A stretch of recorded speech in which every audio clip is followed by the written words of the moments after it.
ओम शांति।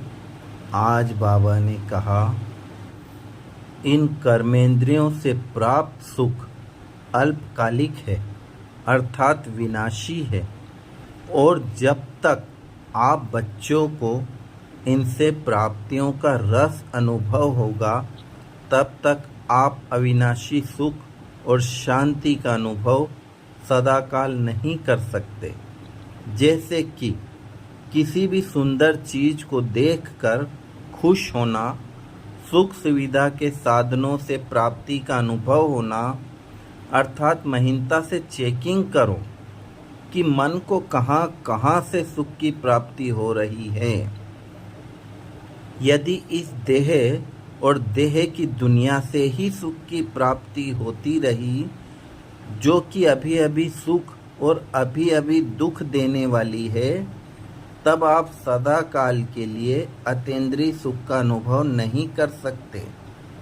ऊंच पद की प्राप्ति करनी है तो चेकिंग भी महीनता से करनी पड़ेगी। यह त्याग सुखों का त्याग नहीं, दुखों का त्याग है, क्योंकि कुछ समय में यह 5 तत्वों से बना संसार अत्यधिक दुख में परिवर्तन होने वाला है। बस सब कुछ करते भी अपनी मन बुद्धि सब चीज़ों से निकाल एक बाप में लगा लो, अर्थात स्वयं को विशेष आत्मा समझ परमात्मा के प्यार में खो जाओ, क्योंकि परमात्मा प्यार से ही प्राप्त सुख ही अविनाशी सुख है। यह मत सोचो कि इसका भी त्याग करना है, इसका भी त्याग करना है। नहीं, केवल आपको इन चीज़ों का ज्ञान होना चाहिए, परंतु संकल्पों द्वारा परमात्मा द्वारा प्राप्त खुशी सुख अर्थात बेहद और अविनाशी प्राप्तियों में रमण करो। इसके लिए केवल संकल्पों के डायरेक्शन को चेंज करो, क्योंकि परमात्मा सुख ही हमारी संगम युग की प्रारब्ध और भविष्य की प्रारब्ध बनाता है। जब त्याग करते हो तो भारी हो जाते हो, और जब प्राप्त हुई प्राप्तियों और प्राप्त होने वाले सुख के बारे में सोचते हो तो ऑटोमेटिकली उमंग उत्साह में आगे से आगे बढ़ने लग जाते हो। कोई भी त्याग हठपूर्वक नहीं, बल्कि ज्ञानी तू आत्मा बन परमात्मा प्यार से करना है।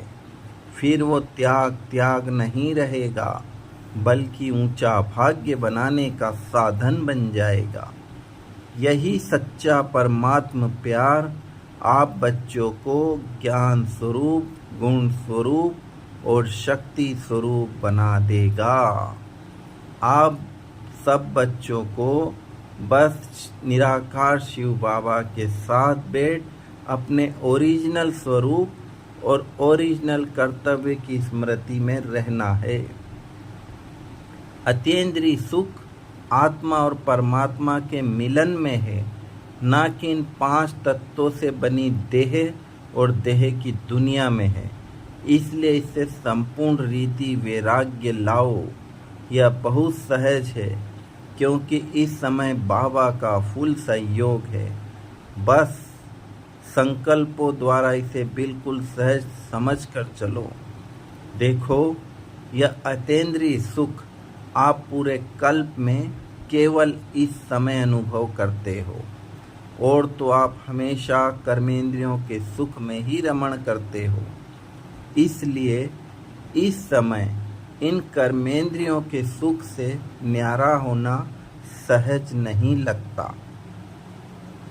आप बच्चों को इन सब चीज़ों के बीच में रहते अपनी मन बुद्धि को इन सब से न्यारा करना है, अर्थात आपको कोई खींच ना हो, केवल एक ही लगन हो कि मुझे स्वयं को अनुभव कर बाप को अनुभव करना है, और बाप के कर्तव्य को पूरा करना ही अपनी जिम्मेदारी समझना है। इसलिए उमंग उत्साह से संपन्न संकल्पों को अपने साथ रखो। वैसे भी जब बाबा साथ है तो हुआ ही पड़ा है ना। ओम शांति।